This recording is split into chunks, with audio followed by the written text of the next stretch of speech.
စကလုံးတွေရဲ့အစွမ်းကိုသိမြင်လာပြီးတဲ့နောက်မှာကျမကကိုယ့်ကိုယ်ကိုလဲဂယုတစိုက်ကောင်းတာလေးတွေပဲတတိထားပြီးရွေးပြောလေးရှိပါတယ်ကိုယ့်အနီးနားမှာရှိသူတွေကိုယ်နဲ့ပတ်သက်ဆက်နွယ်နေသူတွေ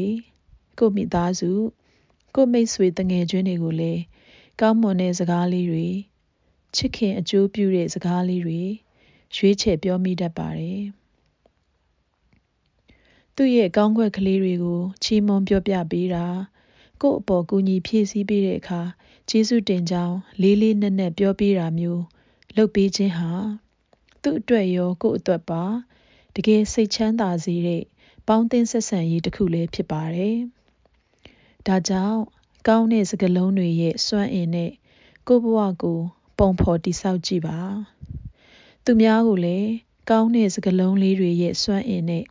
သူ့ဘဝကိုပျော်ရွှင်စိတ်ချမ်းသာအောင်ကူညီပေးပါစကားလုံးတွေတိုင်းမှာတကယ်စွမ်းအင်ရှိတတ်လို့ပါနားထောင်ပြီးတဲ့အတွက်ကျေးဇူးတင်ပါတယ်